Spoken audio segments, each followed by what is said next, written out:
And if you guys have any questions while I'm going through this, please put them over in the chat. I'll be happy to answer. In a typical day, I usually don't use batch dialer just because I'm usually not dialing as many agents. But in a day where I want to hit a lot of agents at once, then batch dialer works perfectly for that because as you see, it just continues to dial through. But if I'm targeting like one specific market, especially my follow-ups, I'll just call directly from my phone.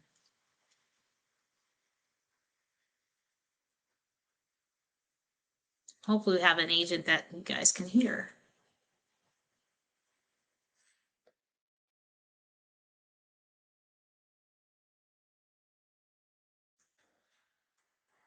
And also while I'm doing this, I have my maps pulled up of the areas that I'm looking at. That way, as I'm talking to the agent, I can look at the areas that are being dialed or the areas that this particular agent is working in.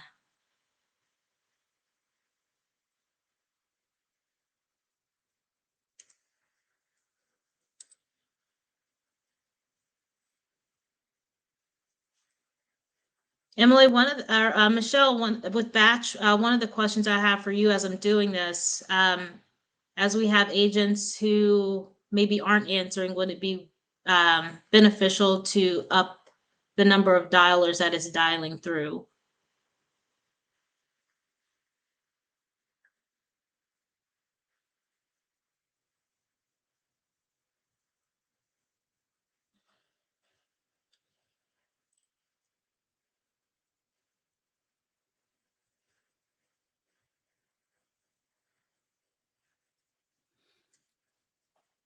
So yeah, Brittany, you can absolutely add some additional lines. I'll get Michelle on here as well.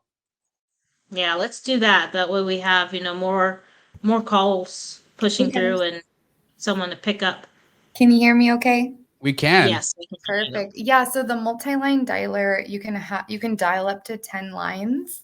But for connectivity reasons, we recommend not having more than 3 lines going at a time.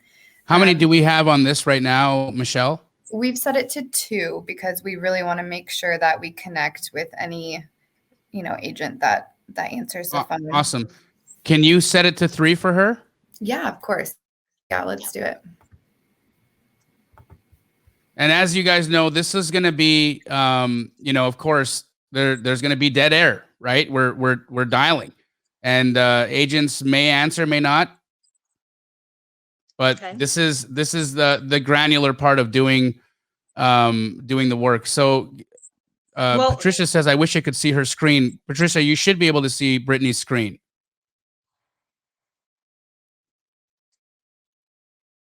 All right. And while Michelle is doing that, I do want to get on a call with an agent. There we go. Hold on. Spoke too soon.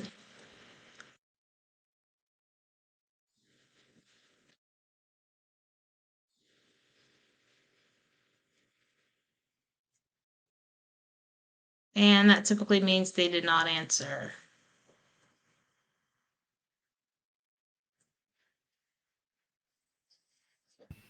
Okay, we should be at 3 lines now.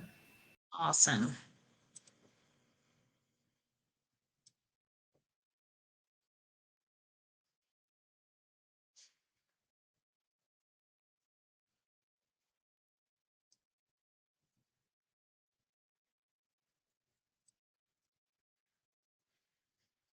And I'm actually also going to dial from my phone from the agent list that I have.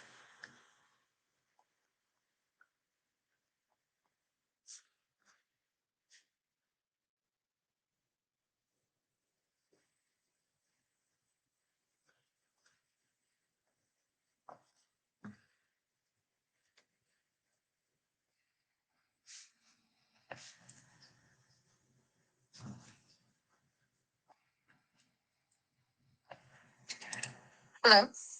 Hi, I am actually calling for Araceli Salas. Hey, this is Brittany. I'm actually calling because I see that you are an agent in the Dallas area. Is that correct?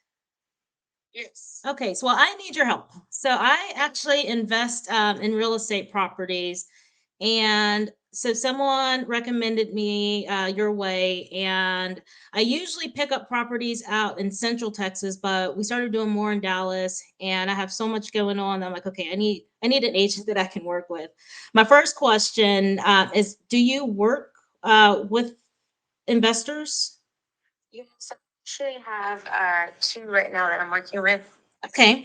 And like, what part of Dallas do you do most of your real estate in?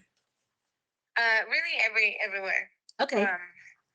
Literally everywhere. Greenville, Texas, College Station, just anywhere where I need to go. Oh, awesome.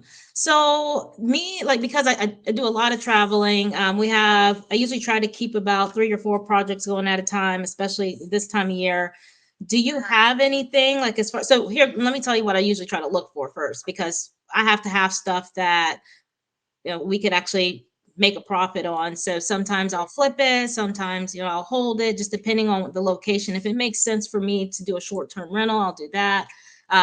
That's very specific. It has to be, of course, makes sense for a short-term rental. But do you do listings where like a property that might be flipped, or, tell me about it. Yeah, I do a lot. We have properties and other properties. And they typically go pretty quick because I don't overlist them. I pretty much list them for what the CMAs come out to be, and just to make sure whoever purchases it in ARV. But at this point, like, I have everything under contract from the properties that I have and we have. So yeah, it really just whatever I get. I get a lot of referrals, so that's how I get a lot of my listings. Oh, very cool. Do you put them, like with the investors that you work with, do you put them on the market, or do you ever send it to them? Like, if it makes sense to send it to them before it goes on market? I typically put it on the market. I do whatever my client asks because if I am representing the seller at first, then I do whatever they ask. But if they want to sell it off market to an investor, then that's when I send it to my investors because they typically pay cash and close within 2 weeks or less. Exactly. Yep. But I'll typically listen to what my seller wants. If they want to list it, then I'll list it. Okay. But it just depends on how I get the property and how I get a hold of it. But if it's like a referral and they want to list it, then I'll typically list it on MLS. Awesome. Well, you're a good agent. I love that. So if you have something, I know you say you work with a couple investors right now. Do you mind if I send you a text message just with my information? Because I want to be, if you have something that comes up, even if it's, whether it's sitting for a while, I mean, if it makes sense to us, if we can make the numbers work, we do the same thing. I'll pick it up. I'm in California primarily, but everything that I do is in Texas. And so that's why I really, really need an agent that I can work with, just to kind of, be our eyes and our ears, and someone, you sound pretty trustworthy, especially the fact that you do good by your sellers.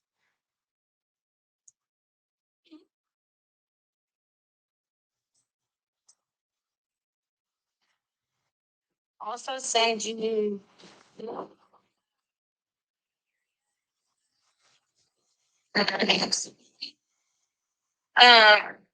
across something, yeah, I'll show it to you.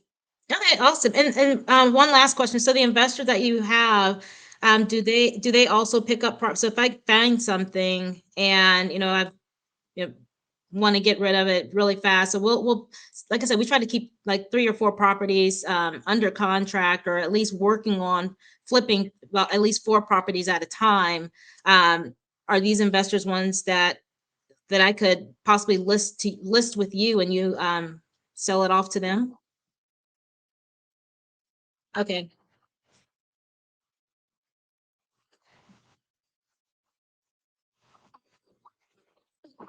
I'll list it for them